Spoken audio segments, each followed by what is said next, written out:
मैं ऋचा और बहुत बहुत स्वागत है आपका हमारे इस बेहद ख़ास कार्यक्रम बिहार बिहान में। हर सुबह एक नई दस्तक के साथ और एक नए मेहमान के साथ हम आपके साथ मौजूद होते हैं, कुछ ना कुछ सीखने के लिए, कुछ ना कुछ बताने के लिए, कुछ ना कुछ साझा करने के लिए, ताकि हम और आप एक बेहतर, एक उचित ज़िंदगी, अच्छी ज़िंदगी जी सकें। कार्यक्रम की शुरुआत हमेशा हम अच्छे विचारों से करते हैं, अच्छे महापुरुषों के कथनों द्वारा करते हैं। उससे पहले हम एक बात साझा करना चाहते हैं आप लोगों से कि बुद्धिजीवी मानने में और बुद्धिजीवी होने में बहुत फ़र्क होता है। ये उतना ही फ़र्क होता है जितना कि एक जानवर को और एक मनुष्य को विवेकशील जो बांटता है, उतना ही फ़र्क होता है। मनुष्य और जानवर में से विवेक का अंतर होता है। उसे पता होता है, मनुष्य हमेशा से ज्ञानी होता है कि उसे पता होता है उसे कहाँ जाना है, उसे क्या करना है, उन्हें किन विषयों पे बात करनी है। और जो जानवर होते हैं वो बिना मनुष्य के सानिध्य के कुछ नहीं कर सकते। इसलिए अपने जीवन में जब आपको आगे बढ़ना है तो अपने बुद्धि, अपने विवेक का ज़रूर प्रयोग करें। चलिए, कार्यक्रम की शुरुआत हमेशा अच्छे वचनों से करते हैं, तो देखते हैं आज का विचार क्या है।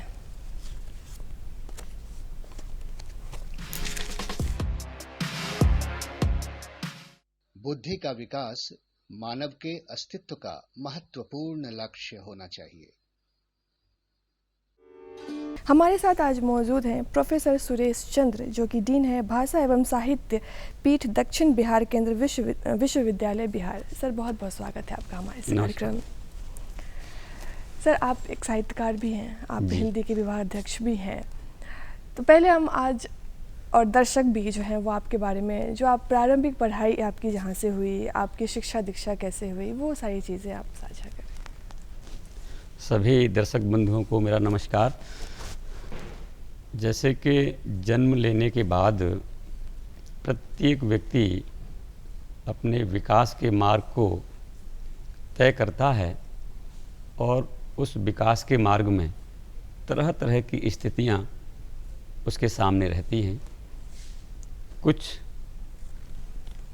ऐसे होते हैं जिनको सब कुछ सकारात्मक मिलता है और विकास का मार्ग उनके लिए आसान हो जाता है। मेरे लिए कुछ ऐसा नहीं हुआ। मैं एक छोटे से गांव में जन्म लिया और गांव का परिवेश आज कुछ बेहतर हुआ है, लेकिन जब मैं अपने बचपन को याद करता हूँ तो बरसात के दिनों में बहुत पानी भर जाता था। सर्दी के समय पर बहुत अधिक ठंड होती थी और गर्मी में बहुत अधिक धूप होती थी, लेकिन उन सब विषम परिस्थितियों को सहते हुए गांव से दूर जाकर के शिक्षा पाई और मेरी 12वीं तक की शिक्षा मुंशी गजाधर सिंह जनता इंटर कॉलेज कोमरी में पूरी हुई। उसके बाद मैं अलीगढ़ मुस्लिम विश्वविद्यालय अलीगढ़ में पढ़ने के लिए गया। तो एक गांव परिवेश से निकल करके एक ऐसे विश्वविद्यालय में जहां सब कुछ अलग प्रकार का था, जहां विश्व स्तर के शिक्षक, विद्यार्थी, शोधार्थियों से मेरा संवाद, मेरा परिचय हुआ, तो जीवन में एक अलग प्रकार का बोध मुझे अलीगढ़ मुस्लिम विश्वविद्यालय में पहुंच करके हुआ। और वहां जाके मैंने देखा कि गांव हमारा वास्तव में जो आधुनिकता के नाम पर जिन सुख सुविधाओं की बात की जाती है उनसे बहुत दूर है।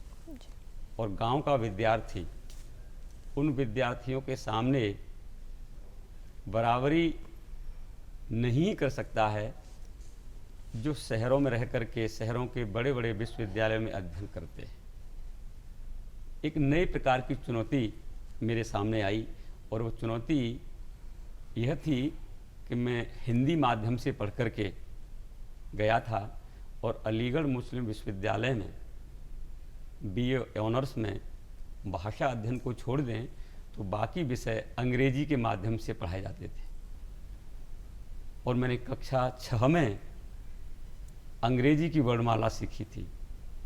तो वहाँ जाकर के कितनी मेहनत मुझे करनी पड़ी होगी इसका अनुमान लगाया जा सकता है। तो एक चुनौती हमारे भारत की शिक्षा व्यवस्था में जो गांव परिवेश के विद्यार्थियों को सहनी होती है, सामना करनी होती है, उस चुनौती को मैंने बीए ऑनर्स के पहले वर्ष में ही किया। मैं 2 प्रकार के नोट्स बनाता था, पहले हिंदी में और फिर अंग्रेजी में अनुवाद करता था शब्दकोशों के माध्यम से।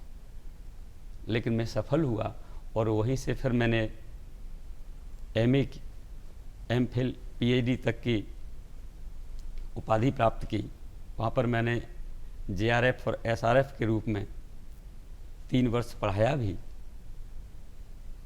और मुझे यह कहने में कोई संकोच नहीं बल्कि बहुत गर्व हो रहा है, अलीगढ़ मुस्लिम विश्वविद्यालय के बारे में कहा जाता है कि वहाँ पर केवल तालीम नहीं, तहजीब भी सिखाई जाती है। मैंने वहाँ पर दोनों सीखी, तालीम के साथ तहजीब सीखी और एक मुकम्मल मनुष्य बनने की दिशा में वहाँ पर जो हमारे गुरुओं ने, साथियों ने हमारे लिए किया, उसका मैंने भरपूर लाभ उठाया। तो एक माध्यम के स्तर पर यह देश भारत है। भारत में अपनी भाषा हिंदी के साथ अलग अलग प्रांतों की भाषाएं हैं, अलग अलग क्षेत्रों की क्षेत्रीय भाषाएं हैं जिन्हें हम बोली कहते हैं। लेकिन मैं इस बात पर बहुत गंभीरता से लोगों को बताना चाहता हूं कि उच्च शिक्षा में गांव परिवेश के विद्यार्थियों को महानगरों के विश्वविद्यालय में जाकर के भाषा के स्तर पर एक बड़ी चुनौती का सामना करना पड़ता है। और जो कर्मठ होते हैं, श्रमशील होते हैं, चुनौती को समस्या नहीं बल्कि अपनी प्रगति का एक माध्यम मानते हैं, वह इस चुनौती को सामना करके आगे बढ़ जाते हैं। और मैं अपने आप को इसी श्रेणी में रखता हूँ। आपके सामने आज बैठा हुआ हूँ। मैं शिक्षक हूँ, लेखक हूँ और अपनी लेखनी के माध्यम से, अपने अध्यापन के माध्यम से, अपने शोध एवं शोध निर्देशन के माध्यम से मैं भारत और इस दुनिया को जो सेवाएं दे सकता हूँ वह दे रहा हूँ। क्या बात है सर। हम आगे आपके शोध की भी बात करेंगे। उससे पहले आप अधिष्ठता भाषा एवं साहित्य पीठ दक्षिण बिहार केंद्रीय विश्वविद्यालय गया बिहार के पद पर पदासीन भी हैं। तो हिंदी के क्षेत्र में जो चुनौतियां हैं सो अभी भी हैं, अभी साहित्य में भी काफ़ी चुनौतियां हैं। और ये चुनौतियां आप बखूबी आप देख रहे होंगे कि आपने एक बहुत बड़ा समय तय किया है हिंदी को लेके। तो किस तरह से आप अभी पहले के हिंदी और अभी में क्या फ़र्क देखते हैं? हिंदी भाषा के स्तर पर अगर हम बात करें तो अब एक नया शब्द सुनने में आ रहा है, इसे हिंग्लिश कहते हैं। और यह हिंदी के लिए मेरी समझ में बहुत अच्छी बात नहीं है। भाषा क्षेत्रीय हो, प्रांतीय हो, राष्ट्रीय हो, अंतर्राष्ट्रीय हो, प्रत्येक भाषा का एक अपना स्वरूप होता है, उसका एक मौलिक स्वरूप होता है। और उसके उस मौलिक स्वरूप को बनाए रखते हुए हमें अपनी प्रगति का, अपने विकास का मार्ग तय करना होता है। लेकिन इधर हम देख रहे हैं कि हिंदी की जो पहचान, उसकी अपनी विशेषताएं हैं, उनको जाने अनजाने लोग ध्यान नहीं दे रहे हैं और ऐसे शब्द बोलते हैं, ऐसे वाक्य बोलते हैं कि न वह शब्द हिंदी का लगता है और न वह वाक्य हिंदी का होता है, वह आधा हिंदी का और आधा अंग्रेजी का। तो यह एक बड़ी चुनौती है।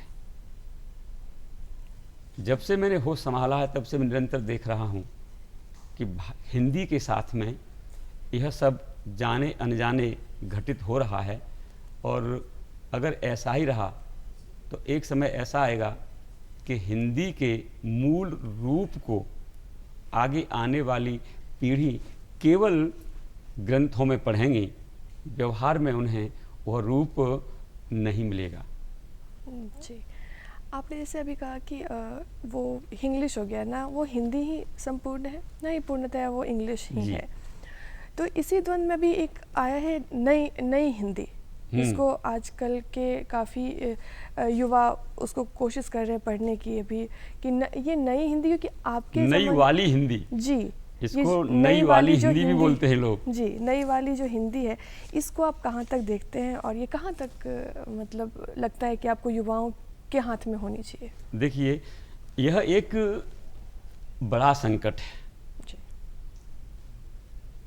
परिवर्तन प्रकृति का नियम है, लेकिन जब किसी भी घटक, किसी भी तत्व, किसी भी अवधारणा, किसी विषय का अगर मूल स्वरूप निर्धारित है, तय है, तो उसके साथ अगर हम ऐसा कुछ परिवर्तन करते हैं जो उसके मूल स्वभाव के विपरीत है, जो उसके मूल स्वभाव को सुरक्षित नहीं रहने देता है, तो उसे आप हो सकता है विकास कहें, लेकिन मेरी समझ में वह विकास नहीं है।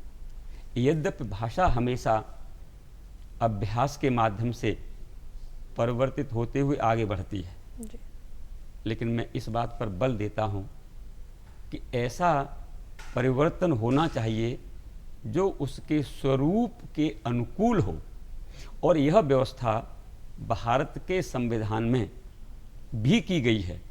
स्पष्ट कहा गया है अनुच्छेद 351 में, भारत के संविधान के अध्याय 17 में कि हिंदी का विकास हो, वह देश की संस्कृतियों के विकास में सहायक बने, लेकिन हिंदी का जो मूल स्वभाव है, जो स्वरूप है, उसको यथावत रखने की कोशिश की जाए।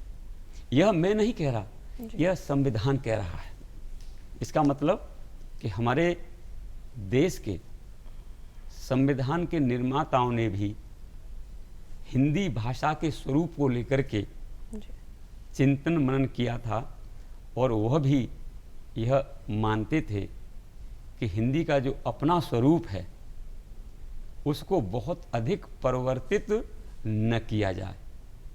तो ये नई वाली हिंदी की जो बात है, वहाँ तक तो ठीक है कि हमारी हिंदी का मूल स्वरूप विकृत न हो, लेकिन अगर मूल स्वरूप बिगड़ता है तो नई वाली हिंदी हो या कोई हिंदी हो, मुझे लगता है कि वह न केवल हिंदी के साथ बल्कि हमारे संविधान के साथ भी न्याय नहीं कर रही है। और यह हमको, आपको, सबको सोचना है। उन लोगों को सोचना है जो हिंदी भाषी हैं, जो हिंदी के लेखक हैं, हिंदी को समझने वाले हैं। हमारी आपकी सबकी जिम्मेदारी है, इस जिम्मेदारी को सभी लोग समझें। जी, अभी जो ये नई वाली जो हिंदी है, जब उसकी किताबों को पढ़ा जाता है या फिर पढ़ते हैं, तो उसमें जो आम दिनचर्या की भाषाएं हैं, जो हम घर में बोलचाल की भाषा है, उसका प्रयोग करते हैं। और अगर हम पीछे प्रेमचंद्र की तरफ जाएं, दिनकर की तरफ जाएं, तो हमें लगता है कि जब उस टाइम में भी जो परिवर्तन, जो आसपास का जो माहौल था, वो उनकी किताबों में देखने को मिलता है। तो ये कहाँ तक आपको लगता है कि ये चीज़ें सिमिलर हैं? लोगों को लगता है कि पहले भी तो यही चीज़ें हो रही थी, अभी भी तो यही चीज़ें हो रही हैं, तो इसमें इतना क्या ये तो मुद्दा नहीं होना चाहिए? देखिए, आपने प्रेमचंद की बात कही। जी, प्रेमचंद हिंदी के स्वरूप को लेकर के, हिंदी के प्रयोग को लेकर के बहुत सजग रहते थे। जी, उन्होंने यह कहा है अंग्रेजी के विद्वानों के बीच जो उनको अनुभव हुआ, उसके आधार पर, कि अगर हिंदी का कोई कितना ही बड़ा विद्वान हो और वह जब हिंदी में बात करता है तो लोग उस पर ध्यान नहीं देते, उसके समानांतर जब कोई अंग्रेजी में बोलता है 2, 4, 6 वाक्य, तो उसे लोग विद्वान मान लेते हैं। इससे उन्होंने कहा कि विडंबना है, ये अच्छा नहीं है। उनकी यह सोच स्पष्ट कर देती है कि जिस हिंदी को वो लिख रहे थे वह हिंदी ऐसी हिंदी है जिसको हिंदी के विकास के एक पड़ाव के रूप में हम देख सकते हैं, जी। जिसे भारत का शिक्षित अशिक्षित प्रत्येक व्यक्ति समझ सकता है और जितनी गंभीर उपयोगी बातें प्रेमचंद ने अपने साहित्य में उस सहज हिंदी में लिखी हैं, उनको कोई कठिन हिंदी या किसी अन्य भाषा में लिख सकता है। यह अपनी शैली होती है। जी। तो मैं कहना चाहता हूँ कि अगर यही वाली बात है तो आज की पीढ़ी को, आज के लोगों को, आज के समाज को हिंदी सीखनी है तो वो प्रेमचंद से सीख सकते हैं। वहाँ पर इंग्लिश जैसा संकट नहीं है और यही भाषा आगे बढ़कर के हिंदी के विकास को विश्व के पटल पर पहचान देगी। कबीर दास का अगर हम यहाँ पर संदर्भ लें तो भाषा के संदर्भ में उन्होंने बड़ी अच्छी बात कही। उन्होंने भाषा को भाखा कहा और उन्होंने प्रचलन की भाषा को विकसित रूप में देखा। उन्होंने कहा कि संस्कृत है कूप जल, भाखा बहता नीर। इसका आशय यह है कि जब हम किसी भाषा को किन्हीं नियमों में इस कदर कस देते हैं, बांध देते हैं कि लोग उसे सहज रूप से बोल नहीं सकते, लिख नहीं सकते, पढ़ नहीं सकते, समझ नहीं सकते, तो उसका विकास नहीं होता। वह कुएं के उस पानी की तरह से हो जाती है जिसको हम खींच करके प्रयोग में नहीं लाते हैं। ऐसी भाषा भी विकास नहीं करती है। आज हम देख रहे हैं कि संस्कृत को हमारे देश में कक्षाओं में पढ़ाया जाता है या ग्रंथों में, आम जीवन में आप देखेंगे कि शायद ही कोई संवाद करता हो। हिंदी और संस्कृत जैसी चीज़ें अब खत्म होती जा रही है। लोग नहीं बोलना चाहते या फिर समझते हैं कि संस्कृत तो नहीं ही बोलते, हिंदी तो अभी भी लोग बोल रहे हैं। तो इस पर आप क्या कहना चाहेंगे? घरों में लोग हिंदी बोल रहे हैं, संस्कृत नहीं बोल रहे। और अंग्रेजी की भी आपने बात कही जी। मैं समझता हूँ आप शायद ये कहना चाह रही हैं कि लोग अंग्रेजी बोलना और बच्चों से बुलवाना पसंद करते हैं। तो हमारे सामने इसमें 3 भाषाएं, संस्कृत, अंग्रेजी और हिंदी।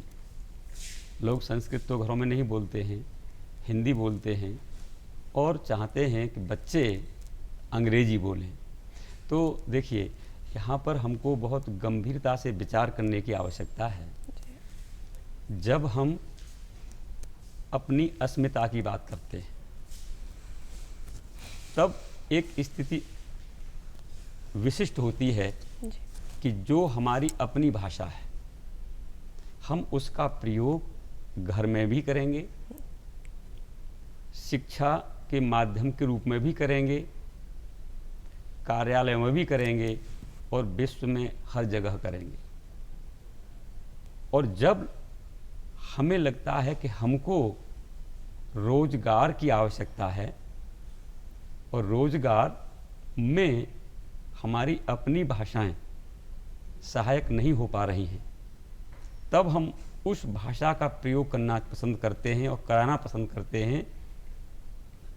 बेशक वह हमारी अस्मिता से भिन्न क्यों न हो, जिसमें हमको रोजगार मिलने की संभावनाएं होती हैं। हमारे देश में हिंदी, संस्कृत और अंग्रेजी के संदर्भ में यही घटित हो रहा है। और जब हम अपनी अस्मिता, अपनी सभ्यता, संस्कृति, अपनी भारतीयता की बात करते हैं तब हम यह बताना चाहते हैं कि हम विशिष्ट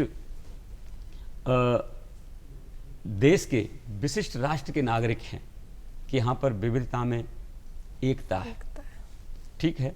लेकिन इस विविधता में एकता के साथ जब भाषा की बात आती है तब हम ख्याल नहीं करते और हम अंग्रेजी की तरफ झुक जाते हैं।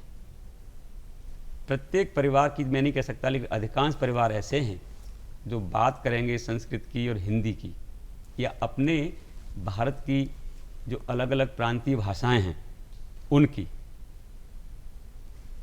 और जब बात आएगी शिक्षा की तब अपने आप को, अपने बच्चों को अंग्रेजी से जोड़ना चाहते हैं। यहाँ पर हम अपनी अस्मिता के साथ न्याय नहीं कर रहे होते हैं और इसके लिए वजह यह है कि हम अपनी भाषाओं को कमज़ोर खुद कर रहे हैं। ज्ञान की बात आती है, लोग कहते हैं कि अंग्रेजी में वह अध्ययन सामग्री है, तो क्यों है यह कोई नहीं कहता है। वह इसलिए है कि लोग उसमें लिख रहे हैं। भारत में विद्वान कम हैं क्या? अभी चंद्रयान 3 की उपलब्धि से विश्व परिचित है, तो क्या हम भारतीय अपने ज्ञान को, विभिन्न अनुशासनों के ज्ञान को हिंदी की पुस्तकों में अंकित नहीं कर सकते? कर सकते हैं। क्या चीन, रूस, जापान जैसे देश अपनी भाषाओं में बात नहीं करते? हम भी पूरी तरह से आत्मनिर्भर अपनी भाषाओं में, हिंदी में हो सकते हैं, लेकिन हम अपने आदर्शों को झुठलाते हुए केवल और केवल रोजगार की तरफ देखते हैं। हम अपनी अस्मिता, अपनी पहचान, अपनी संस्कृति, अपने गौरव के साथ जुड़े होकर भी भाषा के स्तर पर हम न्याय नहीं करते हैं और हम अंग्रेजी की तरफ भागते हैं। यहाँ पर आप देखिएगा, मुझे एक कथन याद आ रहा है महात्मा गांधी का। जब हम आज़ाद हुए थे तो गांधी जी से पत्रकार संवाद कर रहे थे, प्रश्न कर रहे थे, अंग्रेजी के माध्यम से वह जानना चाहते थे। तो गांधी जी ने स्पष्ट कहा था कि दुनिया को बता दो कि गांधी अंग्रेजी नहीं जानता। और आप देखिएगा कि गांधी जी विदेशों में अपनी उपादेयता सिद्ध कर चुके थे और वह गुजरात के यानी गुजराती भाषी थे, लेकिन उन्होंने हिंदी के महत्व को समझा और हिंदी के लिए उन्होंने क्या नहीं किया। कहना चाहता हूं कि उन्होंने सब कुछ किया, लेकिन फिर भी आज हिंदी की स्थिति ऐसी नहीं बन पाई कि घर परिवार में बात करते हुए हम बच्चों से कहें कि आप गर्व करो और हिंदी में ही पढ़ो, हिंदी में ही बोलो। क्योंकि घर में लगता है, परिवार वालों को लगता है कि हिंदी में पढ़ने के बाद रोजगार की समस्या हल नहीं होगी। तो हमको अपने गौरव के साथ हिंदी को रोजगार से भी जोड़ना है और वह तब ही जुड़ पाएगी रोजगार से जब उसमें ज्ञान की वह हर बात हो, वह प्रत्येक सामग्री हो जो अंग्रेजी में है। उसके लिए हिंदी के लेखकों को, शिक्षकों को और हिंदी समाज को काम करने की आवश्यकता है। जी बिल्कुल। कि कहते हैं कि बाजारवाद जब तक चीज़ों में नहीं आएगा तब तक वो चीज़ें नहीं बनेगी। कि पहले पतरा देख के लोग त्योहारों का अनुमान लगाते थे, अब बाजार देख के इंसान लगाता है कि अच्छा अब त्योहारें आ रही हैं। आप शिक्षक हैं, आपका एक रूटीन शेड्यूल है, घर से फिर कॉलेज जाना, फिर वहाँ पे सारे बच्चों से मिलना, अपनी बात, उनकी बात सुनना, अपनी बात रखना। इसमें लिखने का वक्त आप कैसे निकालते हैं? क्योंकि आपने बहुत सारे संग्रह लिखे हैं, नाटक लिखा है, आपने कविताएं लिखी हैं, कहानियाँ लिखी हैं, तो कैसे अपना वक्त निकालते हैं? मैडम, यह सवाल मुझसे जो मेरे साहित्य के संपर्क में आते हैं लगभग सब करते हैं। अब तक मैं 12 आलोचना की पुस्तकें, 6 नाटक, 3 कविता संग्रह और 6 संपादित ग्रंथ प्रकाशित करा चुका हूँ और निरंतर काम चल रहा है। डॉक्टर भीमराव अंबेडकर के बारे में लोग कहते हैं कि वह समाज सेवा करते थे, राजनीति भी करते थे। भारत के संविधान का ड्राफ्ट उन्होंने तैयार किया था और बहुत कुछ उन्होंने लिखा। तो वो कहाँ से समय निकालते थे? तो मैंने अपने अग्रजों से यह सीखा, जाना उनके बारे में कि वह जब और लोग सोते थे तब वह जागते थे और वह सोए हुए लोगों को जगाने के लिए जागते थे। प्रत्येक रचनाकार अंततः इसी उद्देश्य से कार्य करता है और जब उसमें उसके आत्मीय जनों की भूमिका सकारात्मक रूप में जुड़ती है तो बहुत अच्छा हो जाता है। मैं भी उस समय काम करता हूँ जब लोग सोए होते हैं और इसके लिए मैं अपनी पत्नी का धन्यवाद ज्ञापित करना चाहूँगा आज यहाँ। आपको आश्चर्य होगा, रात के 2 बजे तक मेरी पत्नी ने मुझको चाय और कॉफ़ी बना बना करके दी है जब मैं लिखता हूँ। और कई बार ऐसा होता है कि सुबह हो जाता है और मैं लेखन में ही लगा रहता हूँ और उसके बाद सुबह उठ करके फिर अपना जो शिक्षक का रूप है उसमें आ जाता हूँ।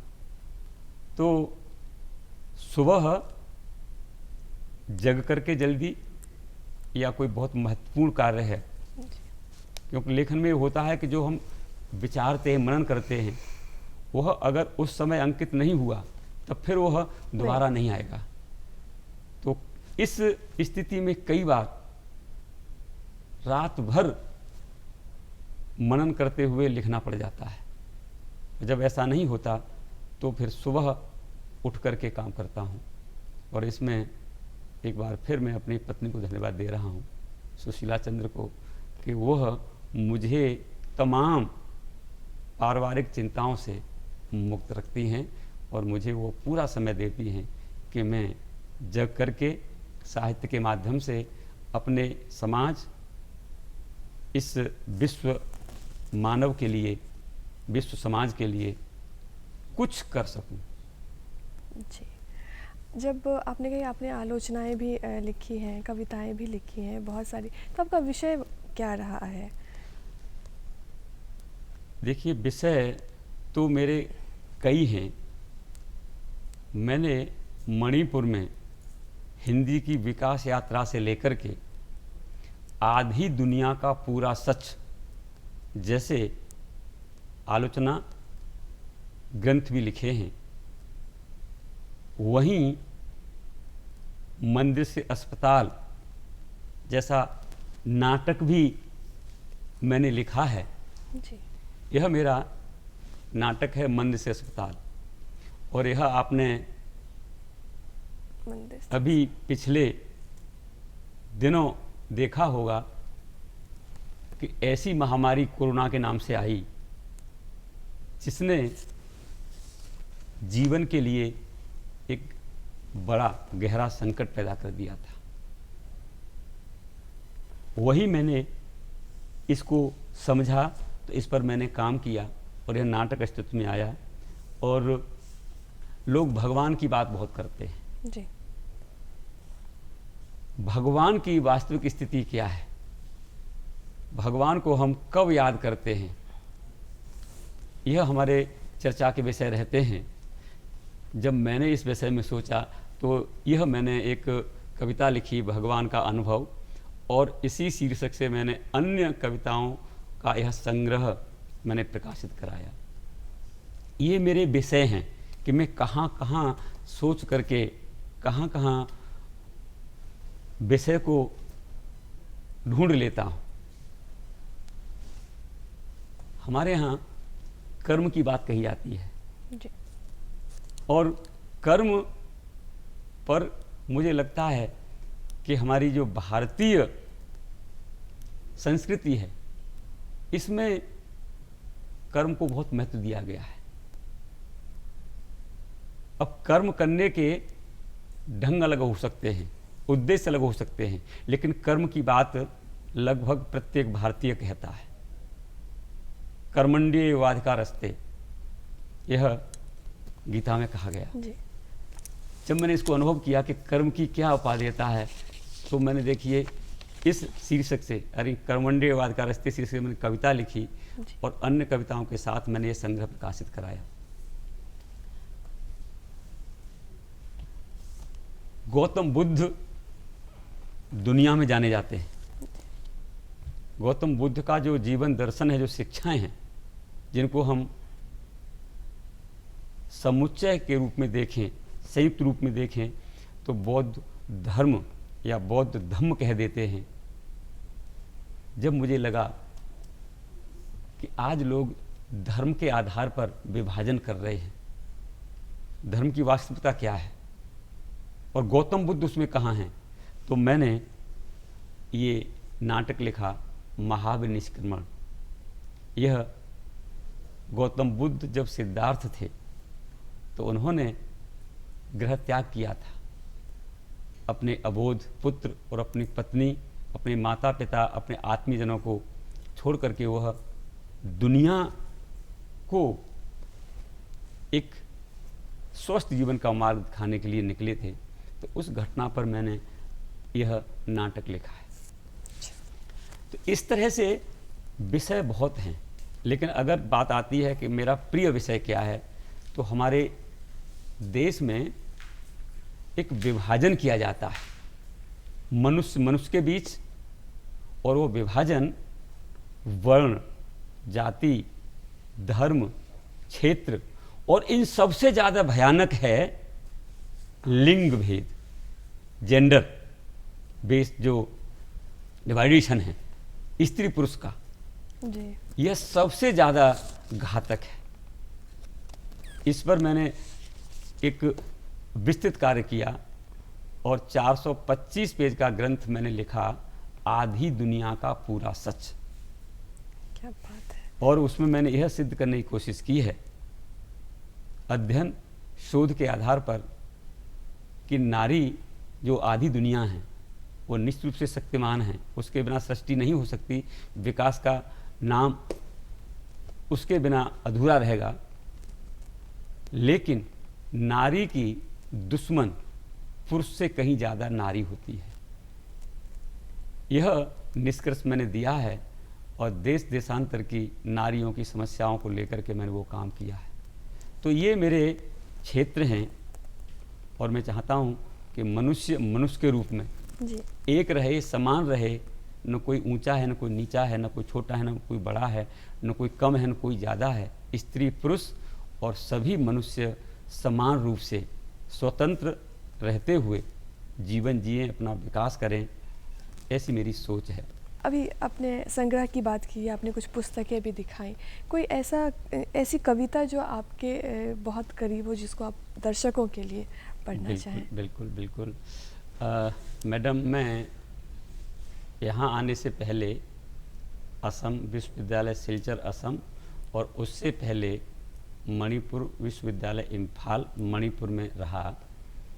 तो मणिपुर और असम में रहते हुए मैंने सैनिकों को बहुत निकट से देखा जाना। सैनिक जो हमको सुरक्षा देते हैं सीमाओं पर रहते हुए, तो मैंने उनके साथ जुड़ कर के मित्रवत संबंध बनाए और मुझे कई कार्यक्रमों में जाने का मौका मिला। और मैंने वहाँ पर ये अनुभव किया कि अब तक जो मैं मानता था कि किसी भी समाज के लिए दो प्रकार के व्यक्ति बहुत महत्वपूर्ण होते हैं, और पूर्वोत्तर में रहते हुए मुझे यह अनुभव हुआ कि एक वर्ग और है मनुष्यों का जो हम सबके लिए बहुत ज़्यादा महत्वपूर्ण है। तो पहले मानता था मैं सफाई कर्मी और स्वास्थ्यकर्मी किसी समाज के लिए बहुत आवश्यक होते हैं, बहुत महत्वपूर्ण होते हैं। लेकिन पूर्वोत्तर में रहते हुए मैंने ये जाना कि सफाई कर्मी, स्वास्थ्य कर्मियों के साथ सुरक्षाकर्मी भी बहुत महत्वपूर्ण होते हैं और ये किसी भी समाज, किसी भी राष्ट्र के बहुत महत्वपूर्ण, सम्मानित, आदरणीय, श्रद्धेय जन समूह होते हैं। तो मैंने एक कविता सैनिकों के सम्मान में एक कार्यक्रम में भाग लेने के बाद लिखी, मैं उसको यहाँ पर सुनाना चाहूँगा। और यह एक तरह से, यानी मेरी तरफ से जो हमारे सैनिक साथी है, सैनिक भाई हैं, उनके लिए यह एक सम्मान का सूचक भी है। तो मुझे आज ये कविता यहाँ सुनाने में अच्छी लगेगी जी, अगर आपकी अनुमति हो तो। अरे बिल्कुल सर। और इस कविता का शीर्षक मैंने दिया सरहद रक्षक। कविता कुछ इस प्रकार से है कि सरहद रक्षक भारत वीरो, सरहद रक्षक भारत वीरो, तुमको कोट कोट सम्मान, अहसान तुम्हारा हम पर भारी, करते पल पल जीवन दान। सरहद रक्षक भारत वीरो, तुमको कोट कोट सम्मान, अहसान तुम्हारा हम पर भारी, करते पल पल जीवन दान। आयुधधारी वेश तुम्हारा, चिंता हर समृद्ध सुख करता, कदम बढ़ाते हो जब तुम, जनगण मन में उल्लास उमड़ता। कदम बढ़ाते हो जब तुम, जनगण मन में उल्लास उमड़ता, देख तुम्हारा अनुशासित बल, डूबता दुश्मन का दिनमान, सरहद रक्षक भारत वीरो, तुमको कोट कोट सम्मान। माँ धरती धन्य हुई है तुमसे, माँ धरती धन्य हुई है तुमसे, रचनाकार अलग तुम सबसे।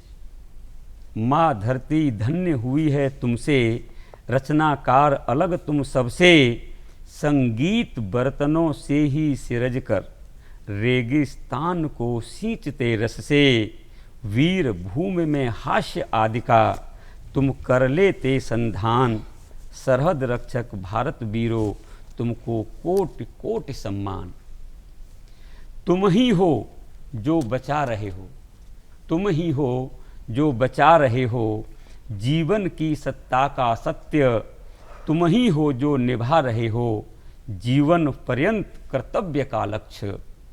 घर परिवारों से होकर दूर, जंगल को देते मंगल का वरदान, सरहद रक्षक भारत वीरो, तुमको कोट कोट सम्मान।